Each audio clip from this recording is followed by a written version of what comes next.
Welcome back to the Sports Circus. I'm your ringmaster Sal, live from the AAMP.TV mobile studios here in downtown Las Vegas. That's AAMP.TV. Folks, make sure you check out the sportscircus.com for our upcoming guests, our prior guests, our podcast, and also we have some fantastic partners. Make sure you check out those partners. One of those is the College of Southern Nevada Athletics. Check them out at csncoyotes.com for upcoming events and games on the schedule. That's csncoyotes.com. And a big welcome back to everybody listening in on Magic 97.9 FM right here in Las Vegas and our CBS, NBC, and Fox Sports affiliates from coast to coast, including our friends over in Honolulu on CBS Sports 1500 KHKA in sunny Southern California, KCAA, our NBC News, CNBC Financial, CBS Sports, and Westwood One News affiliate. Boy, we're everywhere over there. Right here in Las Vegas, of course, Las Vegas Public Radio. A big hello to our friends down in the greater Houston market on KSIX out of Corpus Christi. That's our CBS Sports affiliate, 95.1, 96.1, and 1230 on the AM dial. A big hello to our friends over in Boston, WBNW 1120 AM and 102.9 FM, and everywhere else around the world. Those watching on hotel television right here in Las Vegas and everywhere else. And thanks for joining us back here with Brett Lashbrook, owner and CEO of the Las Vegas Lights Football Club of the USL Championship. And there he is, Mr. Colorful. I mean, this guy is super creative. I love that. Welcome back. Thank you. Thank you very much. I was waiting for that. Thank you very much. A little bit of Elvis in your soul. All right, so hey, I'm going to jump into this right away. I want to find out about how do you handle contract negotiations with the players? Are you directly involved in it, or do you have somebody else carry the mail on that? So two parts of that question, right? Our players are part of a players association and a players union, right, with 35 teams across 27 markets. So that the contract itself is all negotiated with the union as far as what all those clauses and requirements and minimum standards are. The way I know my expertise and my expertise is not identifying soccer players. So we currently, Eric Winalda, our head coach and technical director, knows American soccer, knows U.S. Soccer Hall of Famer, voted player of the decade in the 90s, played for the United States national team in 3 different World Cups. So he serves as our head coach and technical director. So he would handle those direct negotiations. And then obviously I work with Eric on how do we finalize and pay for those. Okay. All right. So now, let me shift into the club itself. Now, because, bringing the USL to Las Vegas, is it a real possibility that maybe FIFA may be playing the World Cup at Allegiant Stadium because of your actions of bringing soccer here? What do you think about that? Well, I think that would be a little bit much for me to say the World Cup is coming here because of Brett Lashbrook and the Lights. The World Cup, I think, needs no introduction and can open quite a few doors on its own. So actually, Allegiant Stadium hasn't bid for the World Cup, but they have stated very clearly that they want to have high-level soccer exhibition matches here. I would imagine in the 2026 World Cup that there'll be a lot of things before and after where teams are based out of here and playing games here. So if you live here in Las Vegas, no doubt there will be a lot of big names in the world of soccer in that stadium in a very short order. Well, look at it this way. If you're saying, all right, well, you've got maybe 8 games, we'll call it 12 games for professional football, right? So you have your 8 regular season games plus a couple of preseason at least, for an upcoming season. Then maybe that might shift a little bit. The fact is you're going to have about 12 football games there. Then you have about 6 college games, maybe 7 college games, and we'll include a bowl game. So maybe we'll call it 8 college games. Buddy, that's only, 20 days out of the year, thereabouts. They're going to have to bring something else in there because, here in Las Vegas, we've got, $2 billion in total into that stadium, the teams, etc. We got to recover something. There's a lot of tax money over there, don't you think?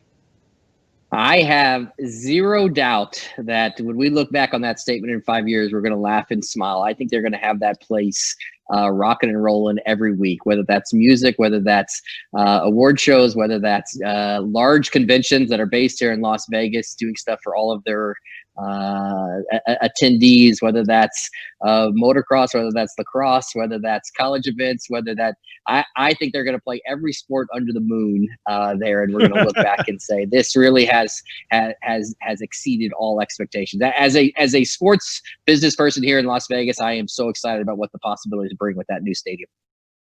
Do you think we could see cricket there? I'm sure they can find a way. I'm sure they'll modify it, as in some type of U.S. way. But if you can see cricket in Major League Baseball stadiums, I'm sure you can see cricket in Las Vegas on the Strip. They will find a way. They will certainly find a way. Okay, so you're going to have to give us a preview of some of your upcoming unusual promotions, but don't give everything away, but just kind of give people an idea of what they could be in for.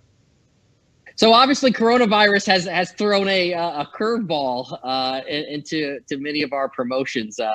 I think the one that we got the most attention for, and we actually, borrowed, continued the idea from the old minor league hockey team that used to play in Las Vegas, and they would do an annual midnight match. So we were all scheduled on this year to become the first professional soccer team to play a match at midnight.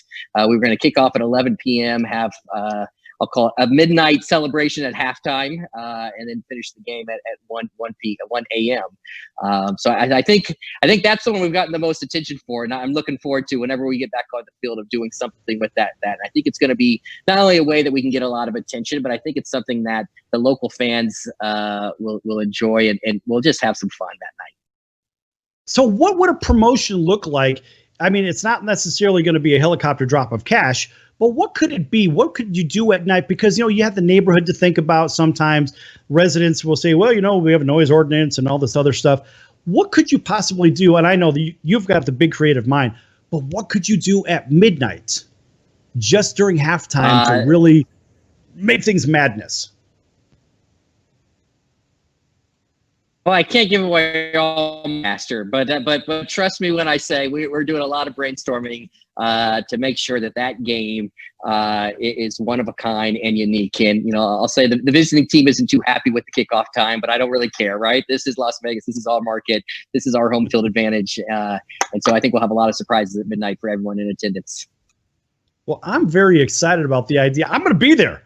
I'm going to be sitting hopefully somewhere in I love it. Somewhere in there, and I'm going to be having whatever my favorite drink is, right? And I'm going to watch it, and I'm going to say, all right, let's see what could happen in this building. I've seen the baseball games, but I have not seen a football game being football as in football, right? I've not seen a soccer game there. And so that's, folks, in case you don't know, the FC is for what on your name? Football club, right?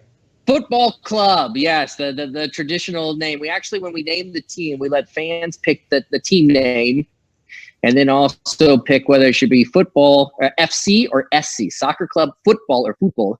And the fans voted overwhelmingly for football club. And I'll go back to when we did the name the team contest. There were a lot of really fun submissions that we received before the fans finalized on Las Vegas Lights. Well, the name Las Vegas Lights, it's a good name because it covers a lot of different. I mean, look, it could be the lights, it could be the city lights, it could be the light of the energy, it could be anything you can imagine light to be. But at the end of the day, what does it mean? It means energy, and that's really what it's all about. Sonar, I know you had a question, didn't you? Yeah. What can a person who is interested in joining a football club, because that's essentially what it is, a community, what can they do to get into this arena and this community? Very simple. Show up, meet friends. We'll welcome you with open arms. Whether you are a hardcore soccer fan and it's in your blood, whether you're a novice, whether you just heard that your grandkids are playing the sport and you're trying to learn it, no matter what your age, no matter what your background, everyone's welcome. It's a very simple game to pick up the rules on, and I would say just come. Take that first leap, come into the game. It's incredibly low price. Come into the game, just sit and watch. And I bet by the end of the day, there's a chance you're standing in your seats and singing and dancing and cheering and going, ole, ole, ole, ole. It'll be so different from any other sporting event that you have here in Las Vegas. All right, so I know we've had some conversation in the chat as well. Do we have another question? I think there was something that came up about maybe a partnership or something with Zappos. I know that came up. That was a Jersey thing, but is there an ongoing, because I know Zappos has that container park here in downtown. Folks, if you don't know what that is, imagine a whole structure, a whole commercial complex made out of these containers, the shipping containers. It's a very cool concept. But do we have anything in store from you, maybe with Zappos coming down the road? So Zappos is our number one, hands down, our presenting sponsor. So in soccer, you're the biggest logo on your jersey is your presenting sponsor, and Zappos from day zero saw the vision of what we can do working together for downtown Las Vegas. So Zappos.com is, gosh, I can't thank them enough for all the support that they've done for soccer in Las Vegas. That they have done so much with so many things down in downtown, that they've brought us right into that family, whether it's Container Park, whether it's Life is Beautiful, whether it's Fremont Street Experience, whether it's Fremont East. They have very much made us a part of the family, and they see the larger vision of what we can do with the mayor's office to really grow downtown Las Vegas.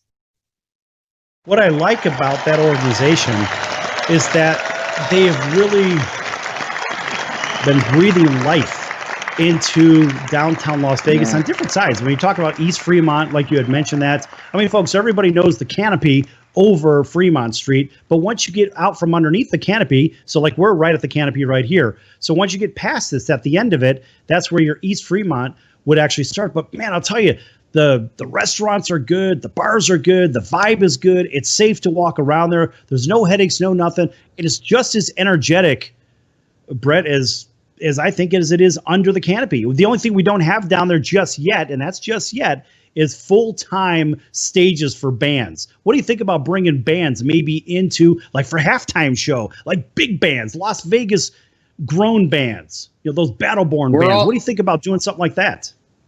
We're all for it, Ringmaster. You got my email. Give me a proposal. Let's make it happen, right? It's Saturday night in downtown Las Vegas. We can't take ourselves too seriously, right? So love to explore ways to incorporate that local music scene. And there's so much in that local music scene, all within a mile of the stadium, as you talked about on Fremont Street. So it's one thing that we have not done to incorporate that live music, but would be 100% open to it.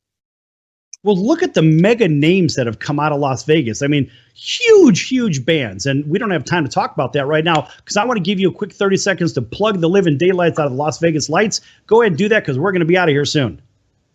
I think I've said everything that I need to say, right? We are a new professional soccer team. We're heading into our third season. We have something really special. And I always say it. It's the world's most popular game in the world's most entertaining city. It's incredibly affordable. It's centrally located. Everyone who's lived in Las Vegas for years and has seen and think they know what Cashman Field is, they don't know what it is until they see a soccer game in it. We've brought new life, new energy. We're part of that redevelopment in downtown, and we couldn't be more proud of it. And I always say, you come to one game. If you don't like it, I'll give you your money back. But I know you're going to smile and you're going to love it. Thank you, Brett Lashbriggs, owner and CEO of the Las Vegas Lights. I'm your Ringmaster Sal. We'll see you next time. And folks, watch out for a helicopter drop of cash above you. If so, it may come from Brett. So long, everyone.